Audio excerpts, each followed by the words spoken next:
Hi, this is Spencer with DIYnamics showing you how to perform the demonstration of baroclinic instability on the DIYnamics table.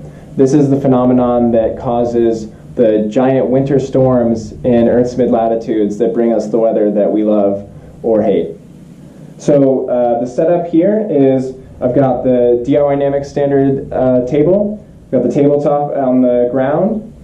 We've got the tank of water on top of that. This is filled with room temperature water. This tripod above has got my cell phone taped in here. We're just going to use it to record footage of the demonstration in the rotating frame so that we can see what it looks like as we're rotating with the table. I've got the motor set up here, and here is our cold source that we're going to put in the middle of the tank. So this is just a can of tomato paste that we've put in the freezer. And I'm going to place it just directly in the center of the tank, like so. That looks pretty good.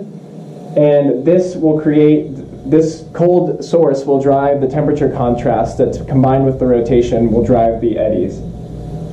Okay, the remote here is a standard DIYnamics motor setup. The only difference is I've got the optional infrared receiver, this thing here, and the companion infrared remote here. Now what this enables us to do is to decrease the rotation rate, and that makes the eddies larger and sort of easier and nicer to see. If you do it with just the regular setup with the motor connected directly to the battery, it will also work, but the eddies will be smaller, less sort of exciting to see. Okay, so I turn on the battery, I switch the IR remote up to the very top switch here, and I make sure that the receiver to the top switch, I make sure the remote is set to the same setting. I see that in the back here, it's connected to the red receiver, which corresponds to this side of the remote, so I press that button, and that makes the connection. And then I simply turn the wheel to start the motor going. And I turn it a few clicks just to get it a little bit faster. Now you'll notice that it's a little herky-jerky right now, and that's very common. So you have to generally sort of finagle the device, move it around, sometimes even put a large heavy object behind it to keep it in steady contact with the table. This one's most of the way there, I think. I just needed to place it a little bit further in.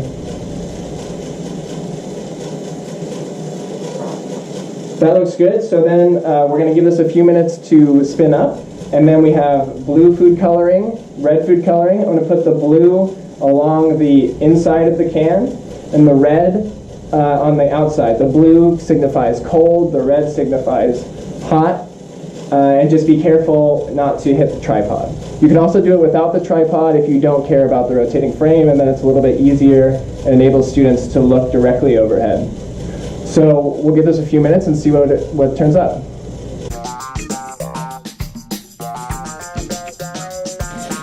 Okay, this table is now spun up, so I'm going to add some coloring to visualize the motions in the fluid.